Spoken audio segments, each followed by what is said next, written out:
L'aube frappait la base comme un marteau d'acier. Le soleil n'était pas encore levé que déjà la chaleur rampait sur le sol, épaisse, grasse, presque vivante. La poussière collait aux bottes avant même que la sirène ne crie. Sur le terrain d'entraînement de Red Rock, l'air sentait le métal chauffer et la sueur froide. Les recrues s'alignaient dans le silence, dos raide, regard fuyant. Puis quelqu'un la vit. C'est une blague ? Une silhouette féminine s'avançait entre les rangs. Petite, droite, le sac sur l'épaule. Grace Holloway. Le murmure passa de bouche en bouche avant de mourir sous la voix du capitaine. En position. Le capitaine Mark Ellison n'avait pas besoin de crier pour imposer le respect. Sa voix portait la marque de ceux qui aiment qu'on leur obéisse avant même qu'ils aient parlé. Haut, épaules carrées, regard bleu acier, il avançait le long de la ligne comme un inspecteur de vitrine. Il s'arrêta devant Grace. « Non ? Holloway, Grace. C'est un centre d'instruction, pas un bureau de recrutement. Vous avez pris la mauvaise porte ? » ?»« Non, capitaine. » »« Répétez. »« Non, monsieur. »« Non, monsieur. » Un mince sourire tordu. Autour d'eux, quelques recrues retinrent un rire. Ellison tourna lentement autour d'elle. « Je ne savais pas qu'on formait des secrétaires à Red Rock. Vous savez au moins tenir une arme, Holloway ? » ?»« Oui, monsieur. »« Bien. Vous apprendrez aussi à la nettoyer. Vous prendrez la corvée du hangar Delta seul. » Il fit un pas en arrière. Les autres, course de mise en jambe. Dix Miles, pas de pause, qui tombe reste au sol. Le sifflet hurla. Les bottes frappèrent la terre sèche. Avant de commencer, écrivez votre ville ou votre pays en commentaire. Likez cette vidéo et abonnez-vous pour suivre toutes nos prochaines histoires. Grace ne bougea pas tout de suite. Elle regarda le hangar Delta, une carcasse métallique rongée par le vent. Elle y entra, prit un seau, une brosse, un chiffon. Le béton était si chaud qu'on pouvait y cuire un œuf. Les véhicules alignés luisaient sous la poussière. Elle s'agenouilla. Son premier geste fut lent, précis, presque méthodique. Dehors, les cris des recrues se perdirent dans la chaleur. Dedans, seul le frottement régulier de la brosse rompait le silence. Chaque mouvement était pesé, mécanique, contrôlé. Pas de pause, pas de plainte. Les minutes s'étiraient en heures. La sueur coulait le long de sa nuque, piquait les yeux, mais elle ne s'essuyait pas. À midi, la porte claqua. Ellison entra, son ombre couvrant la moitié du sol. « Vous y êtes encore ? » ?»« Oui, monsieur. »« Vous croyez m'impressionner ? » ?»« Non, monsieur. » Il fit 2 pas, se pencha. « Vous pensez que ce silence vous sauvera ? Ici, on obéit, on saigne, on ferme sa bouche. »« Oui, monsieur. » Elle reprit son geste, lentement. Il resta une seconde immobile, puis tourna les talons. Dehors, le vent se leva, fit trembler la tôle du hangar. Le soir, les recrues étaient au réfectoire. La rumeur circulait déjà. La fille du hangar, certains riaient, d'autres chuchotaient. « Elle a nettoyé tout Delta seule ? » ?»« Ouais. Pas un mot, pas un arrêt. »« Elle tiendra pas. » Elle, assise seule au bout de la table, mangeait lentement, dos droit, geste économe. Ses yeux gris fixaient la surface de son plateau comme un écran. Le vacarme autour d'elle ne la touchait pas. Quand la nuit tomba, elle retourna dehors. Le désert dormait sous un ciel d'encre. Les lumières de la base vibraient comme des lucioles figées. Elle marcha vers le local technique. Le bâtiment sentait la poussière et l'huile brûlée. Dans le coin, un terminal oublié. L'écran vacilla, puis s'alluma d'un halo bleu. Elle tapa quelques commandes. Les lignes de code défilaient comme des respirations anciennes. Sous la routine d'entretien, un OGG fantôme. Une signature d'accès datant d'une version du système vieille de 20 ans. 2002, murmura-t-elle. Le curseur clignotait, patient. Dehors, un rire d'officier retentit, suivi d'un claquement de portière. Ellison passait, cigare à la main. « Vous avez vu ça ? Une recrue muette. On dirait un automate. » Les autres rirent. Grace éteignit l'écran, ferma doucement la porte. Elle rentra au dortoir, retira ses bottes. Les genoux écorchés, les paumes rouges, elle ne sentit rien. Elle sortit un petit carnet noir, y traça une ligne nette. Jour 1, tenir. Le vent frappa contre la fenêtre, emporta un peu de poussière dans la pièce. Elle leva les yeux. Dans le reflet du verre, son visage paraissait presque étranger, calme, pâle, sans colère. Juste cette immobilité tendue qu'ont les gens qui savent attendre. Dans la cour, La sirène nocturne résonna. Red Rock s'endormait. Elle, non. Elle resta droite sur son lit, les doigts serrés sur le carnet fermé. Et quelque part, sous les lignes du système qu'elle avait entr'ouvertes, une mémoire endormie attendait, aussi silencieuse qu'elle. Le soleil écrasait la base comme une enclume. À 6 heures, la chaleur vibrait déjà dans l'air, faisant trembler les hangars et les montagnes à l'horizon. La poussière montait par vagues, collant au visage, aux armes, à la peau. Le capitaine, T. Mark Ellison, traversa la cour d'un pas raide, la casquette bien droite. Dick Miles, sac plein. Personne ne boit avant la fin. Ceux qui tombent seront relevés après. Un sifflet strident déchira le silence. Les bottes frappèrent le sol en cadence, soulevant des nuages de sable brûlant. Le désert engloutissait les silhouettes. Grace Holloway courait au centre, sans se démarquer, sans chercher le regard de personne. Son souffle était régulier, son visage impassible, ses yeux fixés sur la ligne de l'horizon. Les hommes autour d'elle haletaient. Les jurons fusaient, avalés aussitôt par le vent. « Elle tiendra pas !» lâcha un soldat. « Donne-lui 2 miles, elle s'écroule. » Mais 2 miles passèrent, puis 4, puis 6, et elle courait toujours. Une tache de silence au milieu du vacarme. Ellison, depuis son véhicule, la suivait du regard. Son sourire s'effaçait lentement. Cette fille n'avait pas de panique, pas de spectacle. Elle tenait comme une machine qu'on ne peut pas user. Et ce calme-là, plus que la désobéissance, l'irritait. Au 8e mile, un cri retentit. Brooks. Une recrue maigre du Texas s'effondra dans la poussière, genoux tordus. Avant qu'Ellison ne réagisse, Grace quitta la ligne, le tira sous l'ombre d'un réservoir, le mit en position stable. Respire. Ne bouge pas. Puis, sans un mot, reprit sa place dans la file. Quand le peloton revint à la base, les corps s'écroulèrent dans la poussière, torse haletant. Grace resta debout, mains sur les cuisses, tête levée. Ellison s'approcha lentement. « Vous croyez que ça m'impressionne ? Non, monsieur.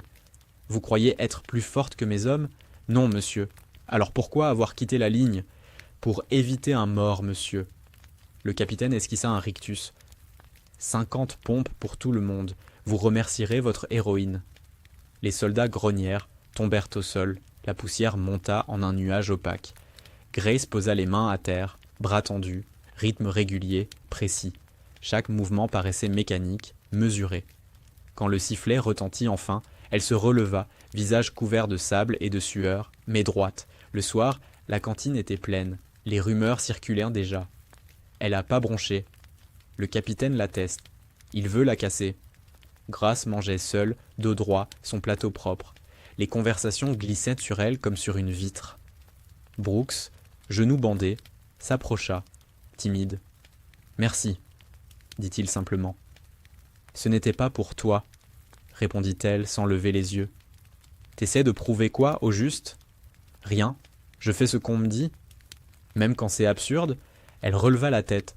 Surtout quand c'est absurde, c'est là qu'ils montrent qui ils sont. Elle se leva, déposa son plateau, quitta la salle. Dehors, la lumière tombait sur le désert. Le vent apportait une odeur de métal chaud. Dans le lointain, le hangar Delta scintillait, vide. Dans sa chambre, elle retira ses gants. Ses paumes étaient écorchées, la peau rougie jusqu'au sang. Elle sortit un carnet noir, nota calmement. Jour 2, tenir. Puis, après une hésitation, Brooks, instinct loyal, à observer. Mais le sommeil ne vint pas.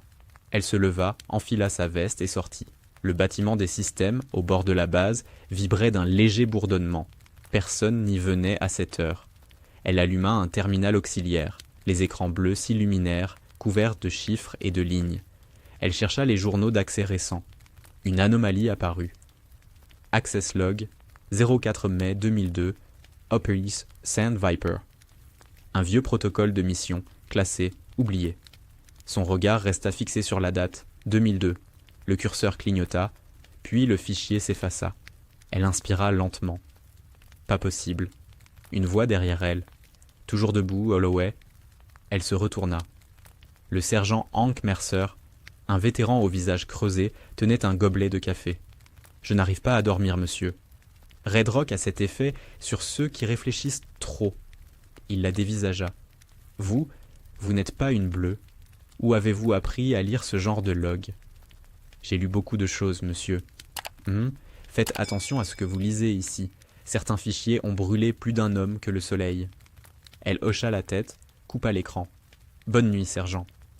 Ce n'est jamais une bonne nuit à Red Rock, répondit-il doucement. Elle sortit, le vent soulevant la poussière autour de ses bottes. Au loin, sur la passerelle, Ellison fumait un cigare, silhouette rigide dans la lumière rouge. Vous dormez jamais ? Lança-t-il. Pas besoin, monsieur. Vous pensez que votre endurance vous rend spécial ? Non. Elle me rend silencieuse. Il esquissa un sourire froid. On verra combien de temps ce silence tiendra. Elle passa sans répondre. Dans sa chambre, elle posa le carnet sur la table, écrivit une dernière ligne. Anomalie, système, 2002. À vérifier. Puis, elle éteignit la lampe. La pièce se noya dans le noir. Dehors, le vent hurlait entre les hangars. Grace resta allongée, les yeux ouverts, le regard fixé sur le plafond invisible. Dans son esprit, la date clignotait encore, 2002, comme une cicatrice mal refermée. Sous la base, entre les couches de données et les routines, quelque chose s'était réveillé. Et elle, immobile dans le silence, savait qu'elle venait de poser le premier pas vers ce qu'elle n'aurait jamais dû retrouver. Le matin s'ouvrit sur un ciel blanc, sans ombre. La chaleur, déjà lourde, faisait vibrer le métal des hangars. Le sable, sec et coupant, crissait sous les bottes. Les recrues s'alignaient. Le capitaine Mark Ellison passa lentement devant la rangée, sa voix posée mais tranchante. « Aujourd'hui, on travaille au sol. Vous ramperez sous les barbelés jusqu'à la clôture. Pas de plainte, pas d'eau. » Un sifflet. Les corps tombèrent à plat ventre. Le sable collait au visage, la sueur aux cils. Les fils barbelés scintillaient à 20 centimètres au-dessus de leur tête. Grace Holloway avançait, centimètre après centimètre, sa respiration lente et calculée. Autour d'elle, les râles, les ordres, les insultes. Mais elle ne voyait plus rien, n'entendait plus rien.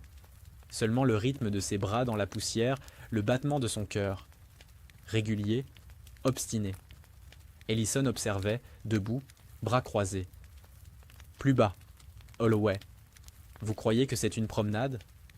Elle ne répondit pas. Le silence la couvrait comme une armure. À la fin de l'exercice, son uniforme était déchiré, ses mains saignaient. Elle se releva, droite. Bien, murmura le capitaine. Puisqu'on aime se salir, on nettoiera. Hangar Delta. Bottes du peloton, avant midi. Oui, monsieur. Le hangar était vide, brûlant, des bottes alignées comme des têtes coupées. Grace prit un chiffon, un seau, et se mit au travail. Le bruit du frottement résonnait, précis, régulier. Chaque geste identique au précédent, chaque respiration contrôlée. Un moment plus tard, le sergent Hank Mercer entra. Vieille silhouette aux tempes grises, il portait une tasse de café noir. « Vous allez finir par polir le béton », lança-t-il. Elle ne leva pas les yeux. Si ça aide le capitaine à dormir, pourquoi pas ? Il s'approcha, l'observa un instant. « Vous êtes différente, Holloway, pas comme les autres recrues. Je suis juste fatigué de parler. » Il posa un petit coffret de bois à côté d'elle. « J'ai trouvé ça au dépôt. Vieillerie sans importance, paraît-il. Peut-être que ça vous amusera. » Elle ouvrit la boîte. À l'intérieur, un patch militaire, jauni, le fil effiloché, un symbole presque effacé, un serpent autour d'une dague. Elle resta immobile. D'où vient-il ? Vieille caisse estampillée Irak 2002. Le genre de choses qu'on garde par habitude. Elle passa le doigt sur le tissu, sentant sous la broderie une épaisseur, comme une deuxième couture. Le cœur battant, elle referma la boîte. « Je peux le garder ? Si ça vous chante. Mais à votre place, j'éviterais de trop gratter le passé. » Il mord, le passé. Il s'éloigna. Elle resta seule, le patch sur les genoux. Dehors, la lumière du désert frappait les vitres. À travers le verre, elle vit. Ellison Drew parlait à un officier, riant, sûr de lui. Elle baissa les yeux vers le tissu, sous le fil usé, une ligne de points irréguliers dessinait quelque chose. Elle tira doucement sur un brin détaché. Une lettre apparut, puis une autre, une initiale, un nom. Elle referma brusquement la boîte, l'enfouit dans sa poche. Le souffle court, elle reprit son travail. Le cuir des bottes brillait, mais ses mains tremblaient. Plus tard, à la cantine, les recrues mangèrent dans le vacarme. Ellison passa entre les tables, inspectant les visages. Alors, Holloway, satisfaite de vos talents de femme de ménage. Le travail est fait, monsieur. Il le sera quand je le dirai. Elle leva les yeux vers lui. Peut-être, mais la saleté, elle, sait quand elle revient. Un silence brutal tomba sur la salle. Ellison pâlit, puis rit. Charmant. Vous avez de l'esprit. On va voir si vous en avez encore demain. Elle continua à manger, sans réagir. Mais dans ses poches, le patch semblait brûlant. Le soir, dans sa chambre, elle posa la boîte sur la table. Sous la lumière jaune, le tissu brillait faiblement. Elle prit une aiguille, souleva une couture, lentement, minutieusement. Sous le fil usé, des lettres gravées au crayon d'origine. M. Ellison. Le souffle lui manqua. Elle s'assit, les doigts immobiles sur le patch. Ce n'était pas un hasard, pas une coïncidence. Un soldat, autrefois, avait marqué ce tissu de son propre nom, celui du capitaine qui l'humiliait aujourd'hui.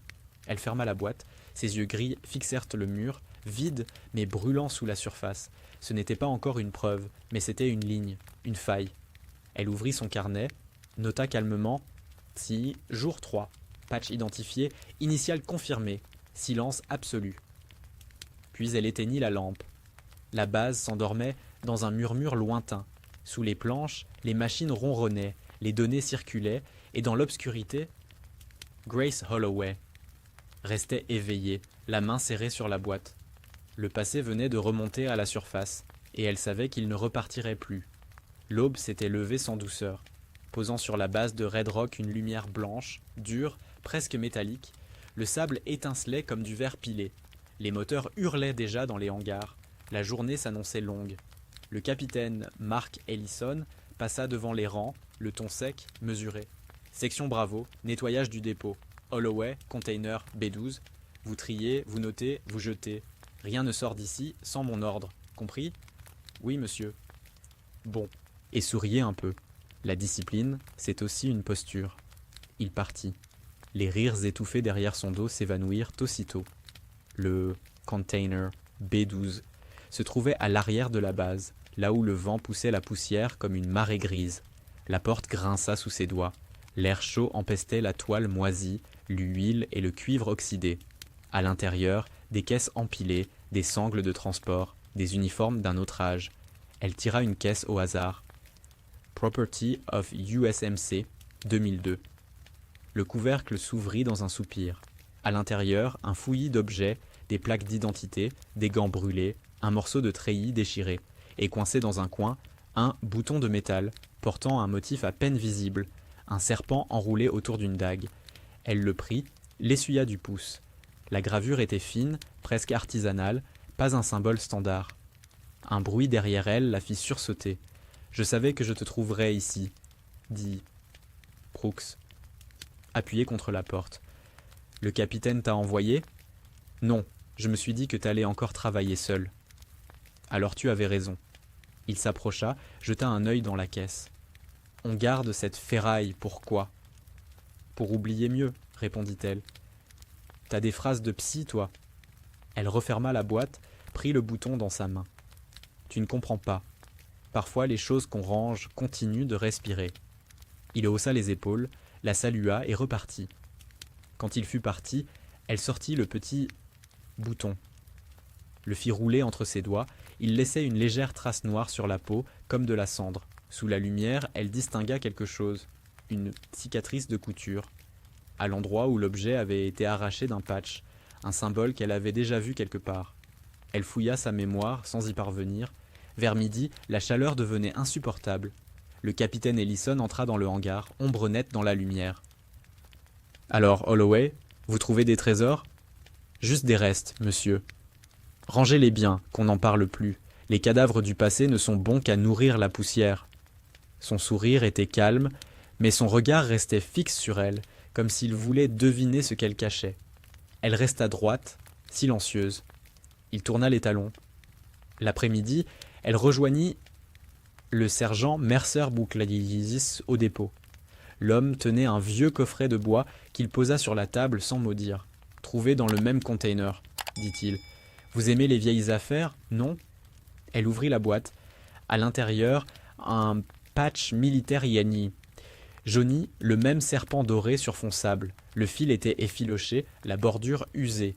Elle sentit son estomac se serrer. C'est quoi? Une unité disparue. Irak 2002.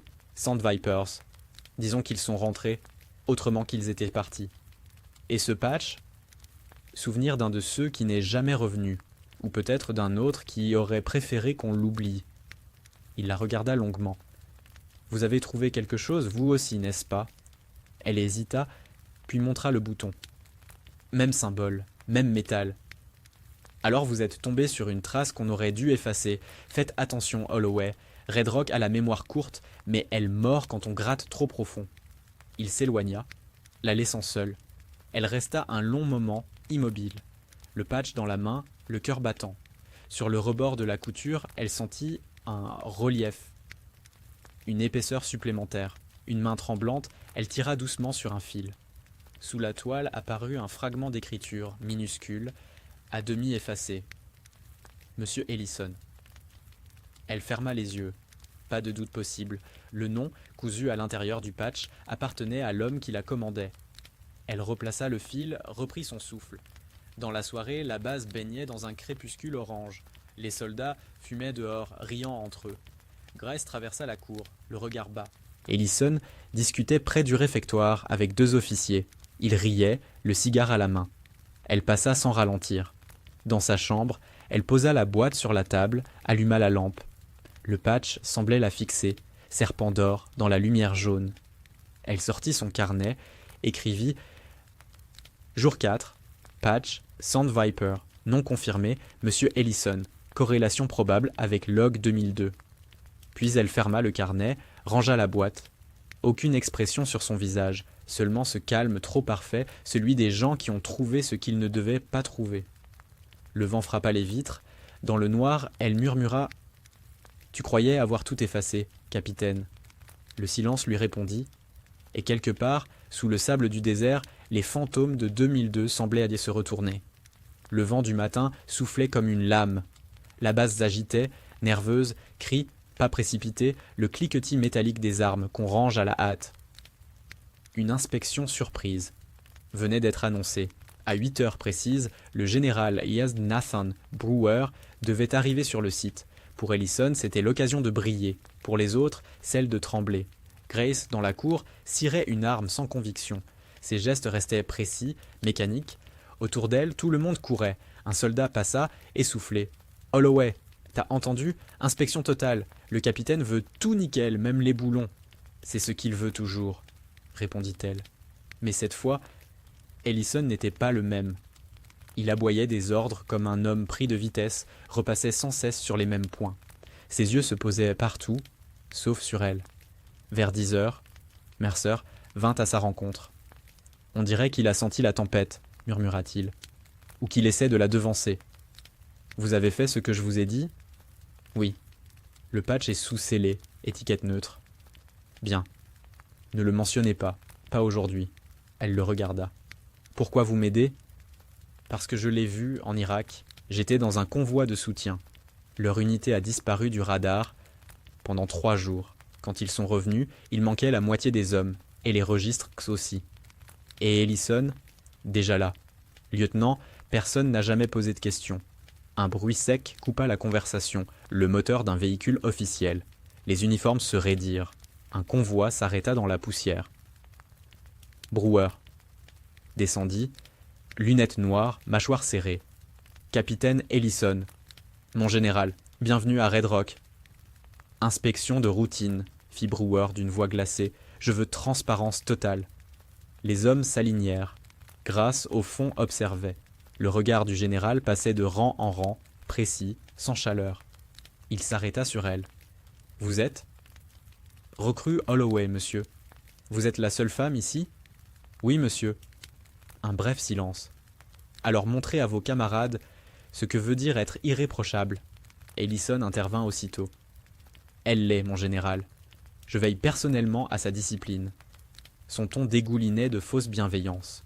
Brewer hocha la tête, puis tourna les talons. L'inspection dura des heures. Les hangars, les dortoirs, les registres, tout fut passé au peigne fin. Grace suivait de loin, sans être appelé, jusqu'à ce que le général décide de visiter le dépôt. « Container B12 », ordonna-t-il. Un frisson passa dans l'air. Ellison tenta de détourner. « C'est du vieux matériel, sans intérêt stratégique. »« C'est noté, capitaine. Montrez-moi quand même. » La marche jusqu'au dépôt fut longue et silencieuse. Brewer entra le premier. L'odeur d'huile et de poussière saturait l'air. Il parcourut la pièce d'un œil froid, puis s'arrêta devant une caisse. « Celle-ci. Ouvrez. » Ellison hésita une seconde, puis s'exécuta. Le couvercle grinça. À l'intérieur, les mêmes uniformes, les mêmes objets ternis. « Rien que des vestiges, mon général, » dit Ellison, crispé. « Des vestiges, oui, mais pas de tous, » murmura Brewer. « Ce symbole, là, il désigna un morceau de tissu dépassant du fond. Le patch du serpent. « Qu'est-ce que c'est que ça ?» Ellison resta muet. Grace sentit son cœur se resserrer. Mercer, debout près de la porte, détourna le regard. « Répondez, capitaine, » insista Brewer. « Une unité dissoute, rien de plus. »« Dissoute ? J'ai connu ce motif. Irak, 2002. » Brewer se redressa. « Vous étiez sur cette opération, n'est-ce pas ?» Un silence. Ellison soutint son regard, trop longtemps. « Oui, monsieur, j'étais lieutenant. Une mission qui a mal tourné. » Mal tourné, on parle d'une désertion collective. L'atmosphère se figea. Les soldats s'immobilisèrent. Grace fit un pas en avant. « Mon général, puis-je parler ?» Ellison se retourna, le visage fermé. « Non !» recrut. Silence. « Je crois que vous voudrez voir ça, monsieur, » dit-elle sans ciller. Elle sortit calmement une scie enveloppe Kraft-Edel de sa poche, trouvée dans le container, sous scellé. Elle la tendit à Brewer. Ellison pâlit. « Holloway, c'est un ordre. Donnez-moi ça. »« Négatif, monsieur. » Brewer prit l'enveloppe, l'ouvrit, à l'intérieur, le patch. Il le retourna. La couture intérieure révélait une inscription. Son expression changea à vue d'œil. Il lut à voix basse. « Monsieur Ellison. » Le silence tomba comme une coupure d'électricité. Même le vent s'arrêta. Le général releva lentement les yeux. « Vous avez une explication, capitaine ? » C'est une erreur. Ce patch ne m'appartient pas. Il porte votre nom. Et il provient d'une unité disparue sous votre commandement. Brewer se tourna vers Mercer. « Sergent, notez et scellez les preuves. »« À vos ordres, mon général. » Ellison tenta un geste vers Grace. « Vous ne savez pas ce que vous manipulez. » Elle recula d'un pas. « Si, monsieur. La vérité. » Brewer fit un signe. 2 militaires d'escorte s'avancèrent. « Capitaine Ellison, vous êtes temporairement relevé de vos fonctions. En attendant enquête du commandement central. » Le visage d'Ellison se vida de toute couleur. « Vous me détruisez pour un vieux chiffon !» cria-t-il. « Ce chiffon, » répondit Brewer, « contient plus d'honneur que vos galons. » Il fut emmené. La base resta muette. Seul le vent passa à nouveau, emportant un peu de sable dans la lumière. Mercer regarda Grace. « Vous venez de déclencher une guerre froide, » murmura-t-il. « Non, sergent. J'ai juste tiré un fil. » Elle regarda la poussière s'envoler, les silhouettes disparaître dans le soleil cru. Red Rock n'avait jamais été aussi silencieuse. La nuit était tombée sur Red Rock, lourde, immobile, sans vent. Depuis la mise à pied du capitaine Ellison, la base semblait marcher sur des œufs. Plus personne ne parlait fort, plus personne ne riait. Les ordres venaient désormais de l'état-major par voie électronique, neutre, sans visage. Mais sous la surface, les regards avaient changé. Certains fuyaient Grace Holloway, d'autres la suivèrent du coin de l'œil, avec un mélange de crainte et d'admiration. Dans le dortoir, elle s'asseyait seule. Ses affaires restaient impeccablement pliées, son carnet sous l'oreiller. Chaque nuit, elle notait. Jour 6, silence tendu. Attente. Ce soir-là, Mercer Irizier entra sans prévenir. Il portait un dossier sous le bras et l'expression lasse de ceux qui savent qu'un engrenage s'est déjà mis en marche. « Le général Brewer ne s'arrêtera pas là, » dit-il. « Une enquête interne est ouverte, et devine quoi, tout le monde va être interrogé. » Qu'ils interrogent. Oui, mais fais attention à toi, les institutions n'aiment pas les gens qui découvrent trop bien. Il posa le dossier sur la table. J'ai fouillé les registres non classifiés. Il y a un bordereau de matériel militaire de 2002, signature lisible, Monsieur Ellison, même numéro de service que celui du capitaine. Il a laissé une trace administrative, murmura-t-elle. Exactement. Et il y a mieux. Le patch que tu as trouvé, il existe un second exemplaire, enregistré dans l'inventaire d'une unité sœur. Le symbole du serpent a été retiré des insignes officiels après le scandale. Autrement dit, on a la preuve d'une tentative d'effacement. Une falsification historique. Ou une dissimulation d'identité. Dans les deux cas, ça sent la poudre. Grace resta silencieuse. Ses doigts effleuraient machinalement le bord du dossier. « Qu'est-ce que vous voulez que je fasse, sergent ?»« Rien. Laisse le général faire son travail. Et pendant ce temps, on me regarde comme une menace. Peut-être, mais il y a pire qu'être crainte, être oublié. » Il sortit, la laissant seule avec le dossier. Elle ouvrit lentement la chemise, des photocopies de rapports d'époque, des listes de noms, des mentions « classified », puis, tout en bas d'une page, une annotation manuscrite, presque effacée, « Détachement, Sand Viper, perte radio, dernière communication, 17 avril 2002.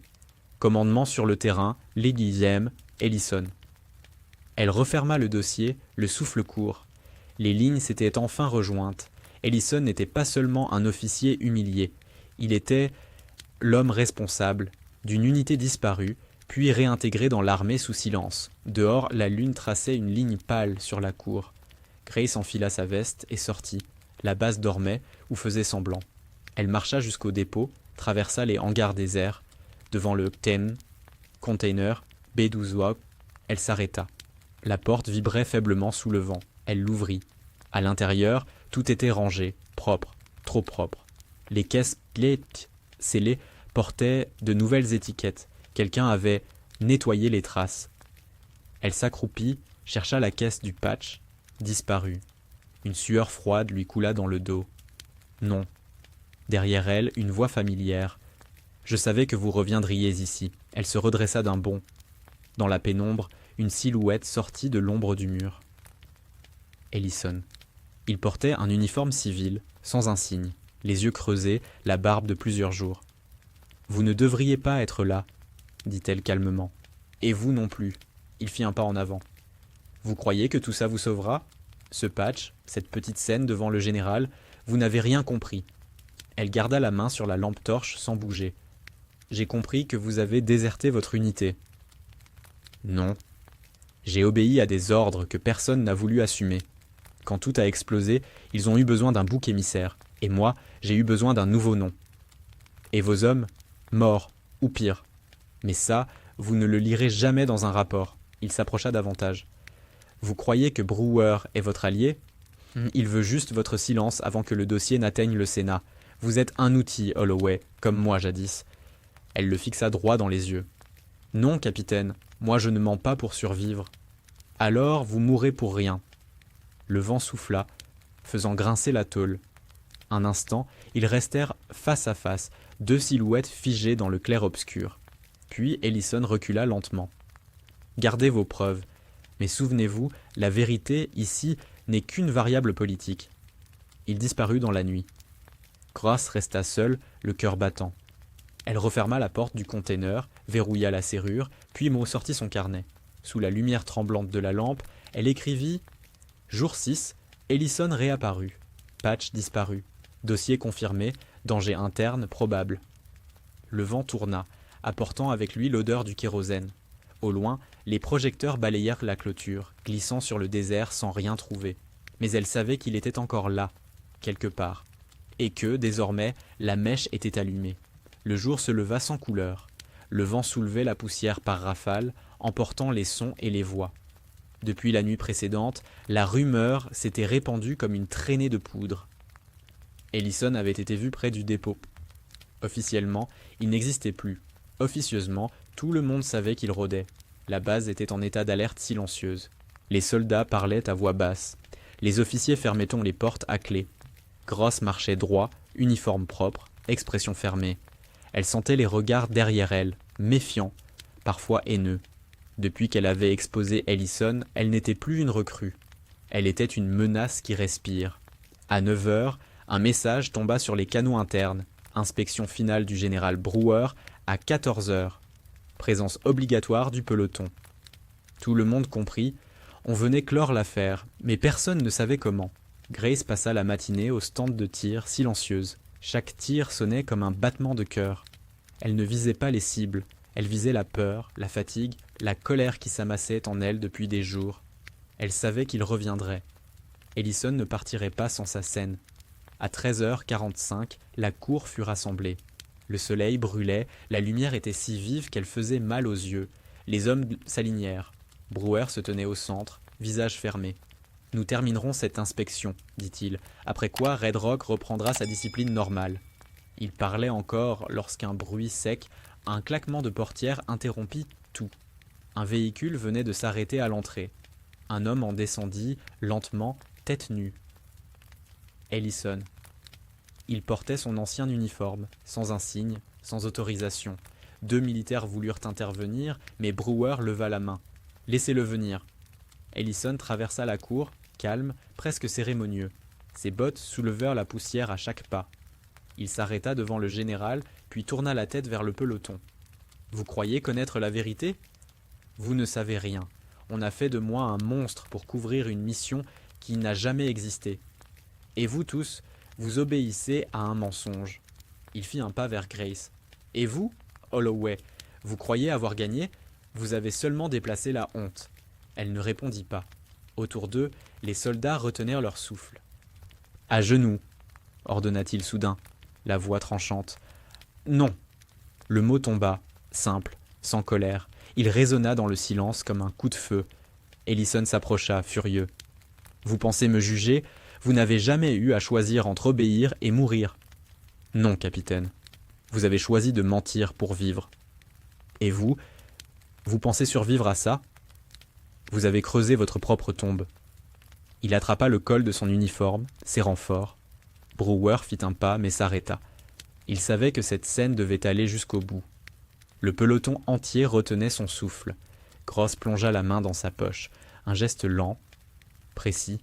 Quand elle la ressortit, elle tenait un objet petit et terne. Le patch. Le vrai, pas celui du dépôt.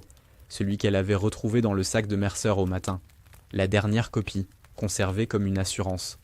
Elle le leva à hauteur de ses yeux. « Vous reconnaissez ça ?» Ellison se figea. « Où avez-vous trouvé ça ?»« Là où vous aviez laissé votre passé, sous une autre couture. » Elle retourna lentement le patch. Au dos, le nom cousu, visible même de loin. M. Ellison. Un silence de plomb tomba. Le vent s'arrêta. Les soldats regardaient le nom comme on regarde un verdict. Ellison recula d'un pas, les yeux fous. « Ce n'est qu'un chiffon, hurla-t-il. Une erreur. »« Non, dit Brewer, c'est une signature. » 2 officiers s'avancèrent. « Capitaine Ellison, sur ordre du commandement, vous êtes officiellement en état d'arrestation. » Il tenta un mouvement, mais le peloton se referma autour de lui. Même Brooks, blessé, fit un pas en avant. Ellison comprit qu'il n'avait plus d'échappatoire. Il fixa Grace, les lèvres tremblantes. « Vous pensez avoir réparé quelque chose ? Vous avez juste ouvert une blessure qui ne guérira jamais. »« Parfait, » répondit-elle. « Au moins, elle respirera. » Il baissa la tête. Les soldats le saisirent, le menottèrent. Quand ils l'emmenèrent, personne ne parla. Brewer s'approcha d'elle. « Vous saviez qu'il reviendrait ? » ?»« Oui, monsieur. Pourquoi ne pas m'en avoir averti ? » »« Parce qu'il fallait que tout le monde le voie. » Le général hocha lentement la tête. « Vous avez brisé un homme, Holloway ? » ?»« Non. J'ai montré qu'il l'était déjà. » Le vent reprit, soulevant le sable. Les silhouettes s'effacèrent dans la lumière. Le général tourna les talons. Le peloton se dispersa sans un mot. Grace resta seule au centre de la cour. Elle ouvrit la main. Le patch reposait là, usé, presque effacé. Elle le regarda un long moment, puis le posa sur le sol. Un pas, 2 pas, et la poussière le recouvrit lentement. Sous le soleil écrasant, le serpent disparut. Et avec lui, le nom d'un homme que plus personne ne prononcerait. Le désert ne changeait pas. Mais la base, elle, n'était plus la même, depuis l'arrestation de Stilin. Ellison, un silence étrange s'était installé, plus pesant que le bruit des moteurs, plus de cris, plus d'humiliation publique, seulement les ordres brefs, les routines, les respirations. Un mois venait de passer, 30 jours pendant lesquels Grace Holloway avait appris à marcher au milieu du vide qu'un homme laissait derrière lui. Les rumeurs circulaient encore, Enquête militaire, commission d'éthique, dossier transmis à Washington, on parlait de lui au passé comme d'un fantôme administratif. Certains disaient qu'il avait tout avoué, d'autres juraient qu'il se taisait. Grace, elle, n'écoutait plus. Elle avait décidé que cette histoire s'arrêterait ici, dans la poussière et la lumière blanche. Le matin, elle supervisait désormais la section logistique. Brower lui avait confié la réorganisation des routines. Un test, disait-il. Vous aimez l'ordre, mettez-en dans le chaos, avait-il lancé. Et elle l'avait fait, sans discours, sans promesse. La base tournait autrement, moins de cris, plus de précision. Les rapports sortaient à l'heure, les inspections se passaient sans incident. Même Brooks, qu'on disait indiscipliné, avait cessé de râler. Quand il passait près d'elle, il disait juste « Capitaine aurait détesté ça ». Et elle répondait « Alors c'est bien ». Un soir, Mercer entra dans son bureau. Il portait son éternel gobelet de café et une expression qu'elle ne lui avait jamais vue, de la paix, ou quelque chose qui s'en approchait. « Le verdict est tombé », dit-il. Elle leva les yeux. « Ellison, mis à pied officiellement, sans pension, procédure judiciaire en cours. Il a plaidé pression hiérarchique pour expliquer la désertion. Le commandement va étouffer l'affaire. Comme toujours. Oui, mais cette fois, les noms sont écrits, pas enterrés. » Il posa une enveloppe sur la table. « C'est pour vous. Ordre de mutation ou de promotion, je ne sais pas encore. » Elle la prit, la posa sans l'ouvrir. « J'ai pas encore décidé si je veux rester. » Vous devriez. Red Rock n'a jamais eu besoin d'un capitaine qui hurle. Il a besoin d'un soldat qui comprend. Un silence. Puis il ajouta « Vous savez, dans le dépôt, il y avait une autre caisse, un dossier scellé au nom d'un certain Holloway. » Elle se figea. « Ce n'est pas moi. »« Non, c'était votre père, mort à Fallujah, 2004. »« Vous avez lu ?»« Juste la première ligne. Rien n'a été perdu, seulement déplacé. » Elle hocha lentement la tête. Il écrivait toujours comme ça. Mercer se leva. « Fermez les caisses du passé, Grace, mais gardez la clé. Un jour, quelqu'un viendra vous demander comment on fait pour tenir. » Il sortit, la laissant seule. La lampe projetait une lumière douce sur les papiers, les dossiers, les registres. Elle ouvrit enfin l'enveloppe. Ordre officiel. Recommandé pour promotion au grade de sergent-chef. Décision en attente d'évaluation finale. Pas un mot de plus. Elle replia la feuille, la glissa dans son carnet. Le lendemain, la base reprit sa cadence. Les exercices se faisaient sans tension. Les voix avaient su retrouver un ton humain. On riait parfois, timidement, comme si le lieu réapprenait à respirer. Au crépuscule, Grace sortit du hangar. Le désert s'étendait, rouge et calme. Elle marcha jusqu'à la cour, là où tout s'était terminé. Le vent avait balayé toute trace du patch, du nom, du drame. Il ne restait que la poussière et la lumière. Brooks arriva derrière elle. On dirait que le désert recommence à nous tolérer. Le désert ne tolère rien. Il attend. Et toi, tu vas faire quoi ? Je reste encore un peu. J'ai du mal à quitter les endroits qui respirent encore. Ils restèrent debout, sans parler. Le soleil tombait lentement derrière la clôture. Une minute suspendue, comme un entre-deux de guerre. Plus tard, dans sa chambre, elle écrivit une dernière ligne dans son carnet. Jour 30. Fin de la tempête. Désert apaisé. Elle referma le carnet, le posa sur la table. Son regard glissa vers la fenêtre. La nuit se levait sur Red Rock. Les projecteurs tournaient lentement, dessinant des cercles parfaits dans le sable. Le monde extérieur pouvait bien effacer des noms, maquiller des fautes, rebaptiser les fautifs. Ici, au milieu du désert, quelqu'un avait vu. Et ce regard, aussi calme soit-il, suffisait à garder vivante la vérité. Gross souffla la lampe. Le silence revint, dense, entier. Dehors, un drapeau claquait faiblement dans le vent. Red Rock vivait encore. Mais désormais, le désert savait à qui appartenait le silence. 30 jours avaient passé depuis la chute d'Ellison. Le désert avait tout repris, le vent, la poussière, le silence. La base de Red Rock, autrefois nerveuse et bruyante, semblait désormais contenir son souffle. Les cris avaient disparu. Les ordres, maintenant, se donnaient à voix basse. Et partout, sans qu'on le dise, un nom flottait encore dans les têtes, Grace Holloway. Les recrues la saluaient d'un signe discret. Les anciens gardèrent leur distance, mais leur regard avait changé. Ce n'était pas du respect, ni même de l'admiration. plutôt une reconnaissance muette. Elle n'avait pas gagné de guerre. Elle avait simplement laissé la vérité respirer. Le matin, elle marchait seule sur le pas de tir. Le béton craquait sous ses bottes, les traces de sable s'y accrochaient comme une mémoire.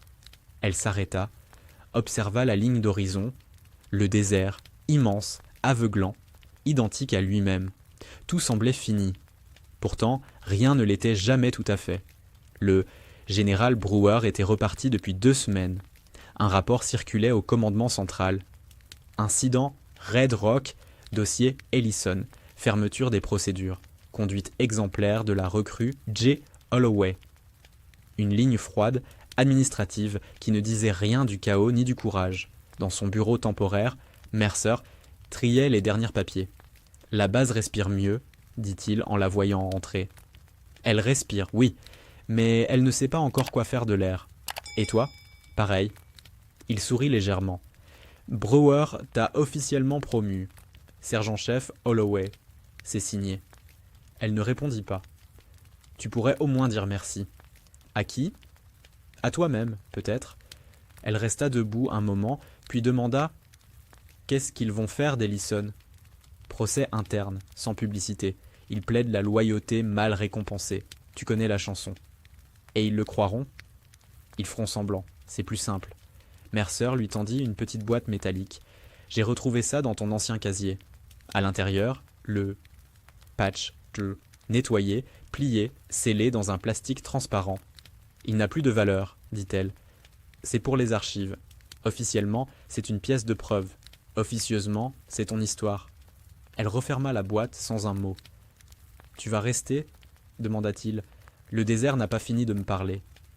Alors écoute bien, ils ne répètent jamais. Ils échangèrent un signe simple, comme 2 survivants d'une bataille qu'on n'a jamais écrite. L'après-midi, Grace se rendit à la salle de tir.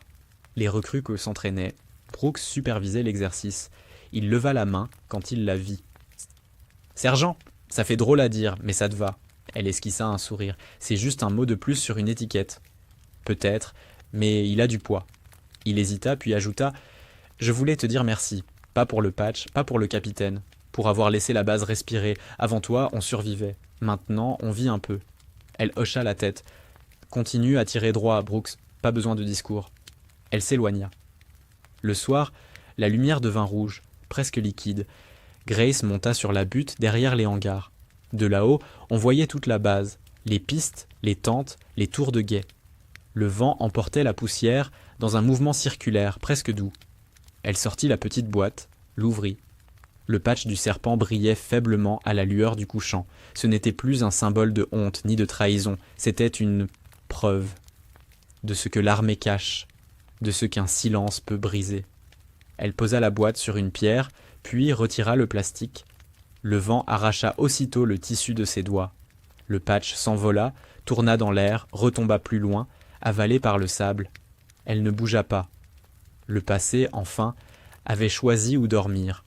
Elle resta là, immobile, tandis que la lumière mourait derrière les montagnes. Le silence du désert n'était plus hostile. Il avait pris sa place. Elle pensa à son père, à Ellison, à Mercer, à tous ceux qui avaient choisi le mensonge ou la loyauté, et à ce que ces 2 mots valent quand la poussière retombe. Peut-être qu'on ne guérit jamais des ordres qu'on a reçus. Peut-être qu'on apprend seulement à ne plus s'y soumettre. Elle descendit lentement, traversa la cour vide. Les lampes Zeyouj-Mwombe s'allumaient, dessinant sur le sol des cercles parfaits. La base semblait respirer à nouveau, chaque bâtiment comme un organe, chaque voix comme un battement. Dans sa chambre, elle rangea le carnet. Sur la dernière page, elle écrivit « Jour 30, dossier clos. Le désert garde ce qu'il veut, moi aussi. » Elle posa le stylo, s'allongea, ferma les yeux. Le silence l'entoura, dense, vivant. Dehors, la nuit tissait sa toile au-dessus des dunes. Le vent murmurait à peine, comme une promesse ancienne. Rien ne disparaît, tout se transforme, tout revient. Et dans cette immobilité parfaite, Grace Holloway comprit que le désert ne lui avait jamais rien pris. Il lui avait rendu ce qu'on lui avait volé, sa voix.